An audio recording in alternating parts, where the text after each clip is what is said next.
আমি কথা দিছি যে আমি এমপি হিসাবে একটা টাকা হারাম খাবো না, আমার রক্তের মধ্যে হারাম যাবে না। সুতরাং রাষ্ট্রের টাকা, জননেত্রী শেখ হাসিনার সরকারের টাকা, এটা যে টাকা আসবে এটা আমি সবার সামনে তুলে ধরবো। আমার কেন জানি মনে হইতেছে যে মুজিবুল হক চুন্নু সাহেবের হয়তো আমি বলে দেওয়াতে সমস্যা হচ্ছে, যে উনার মনে হয় রাজনীতি করাটাই পেশা, এইটা থেকেই উনি সব কিছু নির্বাহ করেন কিনা আমার জানা নাই। কারণ উনার আলাদা কোনো পেশা থাকলে এইটা নিয়ে উনি কোনো চিন্তা করতেন না। তবে কালকে উনি একটা বুদ্ধি করে কাজ করছেন, বাকি সব এমপিরা ওনার দলে টানার চেষ্টা করছেন যে 349 জন এমপির নাকি বদনাম হচ্ছে। আরে কি আশ্চর্য কারবার! একটা মানুষ এমপি হওয়ার পর তার বরাদ্দ সে বলবে না যে আপনারা জনগণের এই বরাদ্দ আসছে, আপনারা আপনারটা ভাগ করে নেবেন?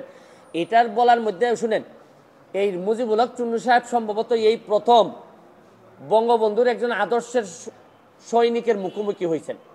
এর আগে হয়তো উনি ওইভাবে মিট করেন নাই, কারণ উনি তো হচ্ছেন গিয়ে একজন স্বৈরা শাসক এরশাদের নেতা।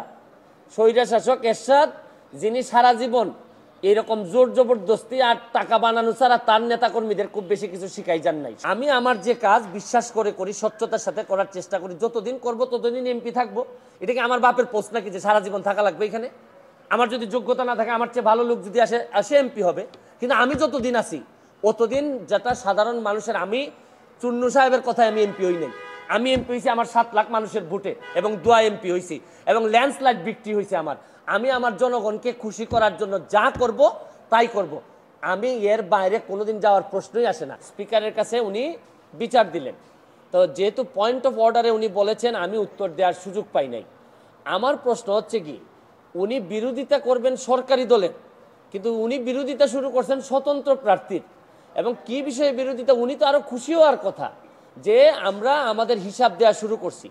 আমার জানেন, কালকে আমার এত দুঃখ হয়েছে তারাইল করিমগঞ্জের মানুষের জন্য, যাদের কাছ থেকে উনি এমপি হয়ে আসছেন। যে এই তারাইল করিমগঞ্জের মানুষের কি কোনো অধিকার নাই যে এই চুন্নু সাহেব এমপি হিসাবে কত টাকা বরাদ্দ পান এটা জানার? মানে ওনার বক্তব্য ছিল যে কোনোভাবেই যেন আমি ফেসবুকে না জানাই যে কে কত টাকা পায়। আরে আপনি জানেন যে এইবার মাননীয় প্রধানমন্ত্রী জননেত্রী শেখ হাসিনা আমাদের সবাইকে শাড়ি দিয়েছেন এলাকায় বন্টন করার জন্য। এই শাড়ি কি আমি প্রধানমন্ত্রীর উপহার কি আমি বলবো না? মানে আমি কি এটা লুকাই রাখবো? লুকাই রেখে কি আমার কি এটাকে আমি বিক্রি করে দিব? তা আমি বুঝলাম না স্বচ্ছতার মধ্যে প্রবলেমটা কোথায়। আমি যদি স্বচ্ছ হইতে চাই, আমি যদি যে বরাদ্দ পাই এটা যদি আমি বলে দিতে চাই, বলি জনগণকে, তো এইখানের মধ্যে এমপি হিসাবে আমি অপরাধটা কি করলাম? আর আরেকটা জিনিস হচ্ছে কি, আমি বারবারই বলছি, এমপি কিন্তু আমার পেশা না। আমার পেশা হচ্ছে কি বিং এ ব্যারিস্টার। আমি এখানে প্র্যাকটিস করি সুপ্রিম কোর্টের আইনজীবী হিসাবে।